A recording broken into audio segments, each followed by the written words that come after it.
There is so much pressure on modern day mothers, I can't even tell you. But if you're a stay-at-home mom, you know that you probably get the question, when are you going to return to work? And if you're a working mom, you probably feel that subconscious guilt that you are not the one there with your kids 24/7. I feel I've been in both situations and in between all of that. And I know how hard it can be, especially for the stay-at-home mom who feels like she has to compensate for the fact that she doesn't work by having the perfect home. Now, I can make a whole video on the struggles of working moms, so let me know if that is something you want to learn more about. But today we're going to focus on the stay-at-home mom who feels like her house needs to be perfect to make up for the fact that she is not earning an income, because that is something that has come up a lot in the groups that I run and the clients that I serve. So I thought it would be a great way to start this video. So if you want to learn how to break this obsession with perfectionism but still have a beautiful, tidy home with children, yes, it is possible, then make sure you stay tuned to the end where I tell you my best tips and tricks of how to keep your home looking amazing as a stay-at-home mom of little kids. And let's dive right in. Quickly though, if you're new here, hello, my name is Julie. I have a clinical doctorate in occupational therapy. I coach moms to go from feeling overwhelmed, frazzled, like their lives are in chaos, to feeling confident and really truly able to enjoy their kids. Because after all, childhood does not keep, and if you are a mom that is not always with your kids, you definitely want to make those moments count as well. So that is something that I am really, really invested in. I also have 3 children, age 7, 5, and 1, and I'm learning so much from them as I put all of these principles into practice. I also have a newsletter and a podcast that go out weekly, so make sure you check out the links down below and subscribe to those and to this YouTube channel. Give this video a big like and share it if you think it would be helpful for someone else to see. And for real now, let's dive in. Okay, so I have a few questions for you when it comes to this topic. I hear from clients all the time about this self-inflicted pressure to have the perfect home as a stay-at-home mom. And maybe you feel it too if you also work outside of the home or work as well. But the thing is, I wanted to ask you this question. What is more important to you, time or money? Because there are certain things in this world that we cannot have without a certain level of wealth, but time is a non-renewable resource. And so for whatever choice that you make when it comes to your family, and sometimes and oftentimes we don't have a choice, make sure that you are really considering your values and how you want to spend your time, because once it's gone, it's gone. So if you are someone that is feeling like you need to make this home perfect because you are not going out and earning an income, reframe this question. You are working as a mom. As a stay-at-home mom, you are working. No one is ever going to argue the fact that working as a mom is incredibly difficult. Apparently, looking after young children is more difficult than 98% of other jobs. They did a survey and they found this to be true. So you should never feel like you are not working. It's just that you're not in a traditional job that is being validated by society where you are earning a paycheck every 2 weeks. But in fact, if you had to quantify how much it would cost you to outsource all of the things that you do, it would be hundreds of thousands of dollars. In fact, if you were to pay a stay-at-home mom to do everything that she does, bearing in mind that she's basically working 24/7, 365 days a year, it comes out to something like over $150,000 a year, which honestly, I don't think is enough. There are much more higher paid jobs than that probably work less hours, have less stress, and have less consequences on what is going to happen. So don't ever think that your value is not appreciated or there as a stay-at-home mom, because trust me, when you value your value, when you see your worth, others will start to see that too, and you do not need to get your worth from a dollar amount.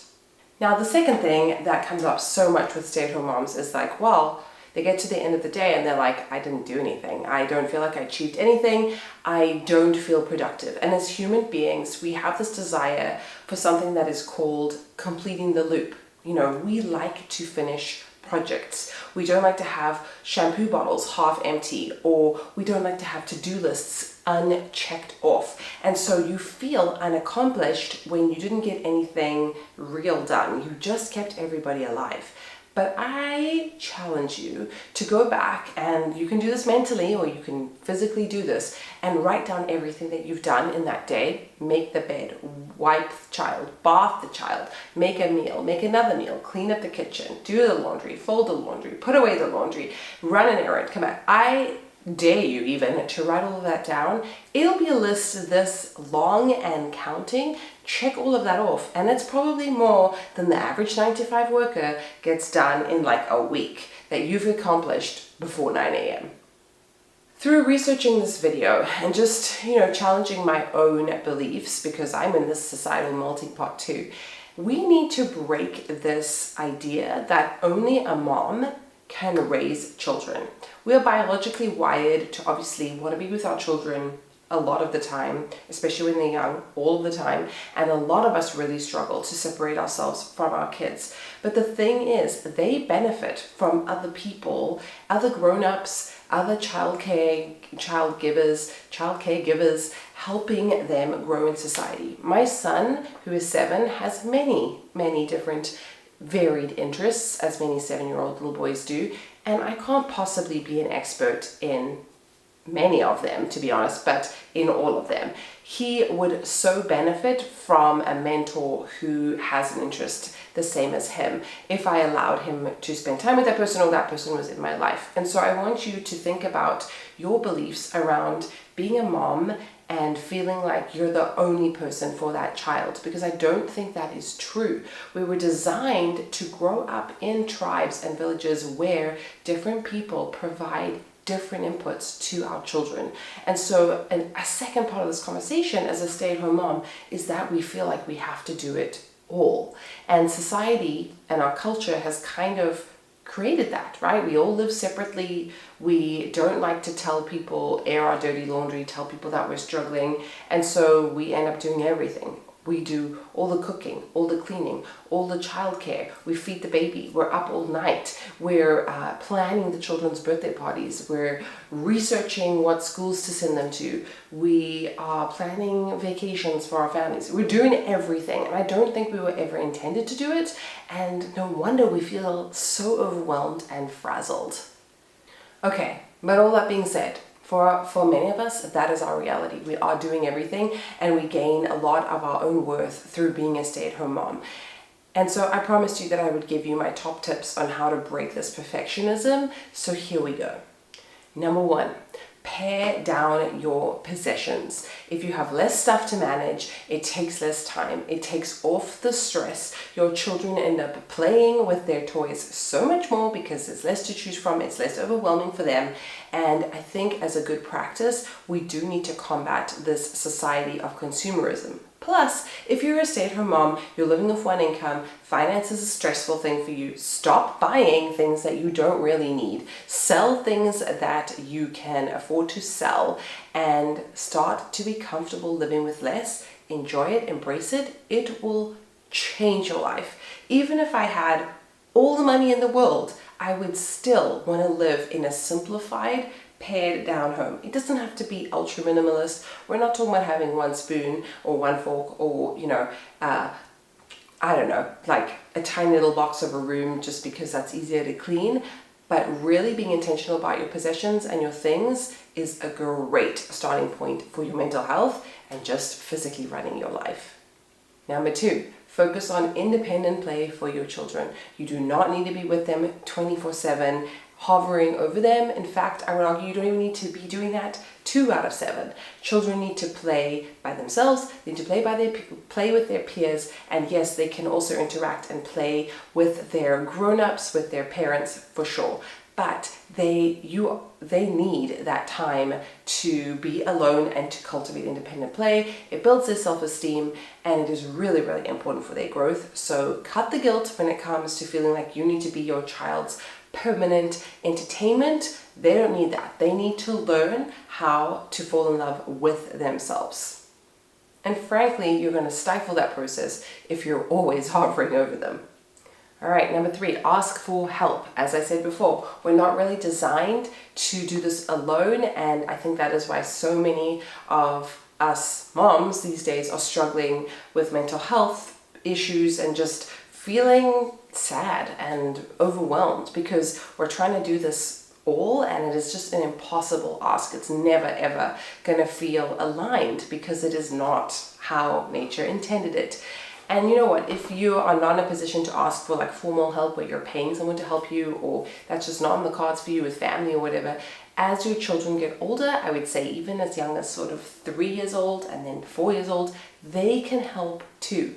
They need to learn the essential skills to take care of themselves as they get older, because heaven knows there is an epidemic of college students that don't know how to make scrambled eggs, or don't know how to use a washing machine, or don't have basic skills because for their whole life their mothers felt like they needed to do it for them, and you're doing your child a disservice. So recruit everybody. If that person is a family member, they need to be pulling their weight, whatever is age appropriate for them. And number 4, along with getting help, but don't go at it alone. For me, especially when my 2 older children were really little, they're 2 years apart, it was very intense. I was working a lot outside of the home, and when I was with them and my husband would travel and it was just me, more than even the physical burden of looking after children, because it can be very physically demanding. It is an Olympic sport after all, parenting. More than that was just the loneliness of being by myself as the only adult, and I would have killed to have a mommy friend like come and hang out with me. They don't even have to do anything. I just want them to talk to them, So joining communities like the one that I coach in, which is part of the Very Good Mothers Club with Jess Hova, I'll have that link down below if you're interested, something like that, or just finding an online community if in person is not a reality for you right now, will make such a difference. Just talking, just putting your thoughts in the comments and having interactions. You're welcome to send me a DM about things that you're struggling with. That will make you feel so much better, so much lighter. Even if you don't solve the actual problem, just that connection with another human being is absolutely priceless and really necessary to preserve your mental health as a mom. There are just so many things that I can think of to make staying at home with your kids more enjoyable, more meaningful, more fulfilling, to help shift your mindset around feeling that guilt about having a perfect home. So if you want me to make a part 2 of this video, let me know down below and I can 100% do that for you.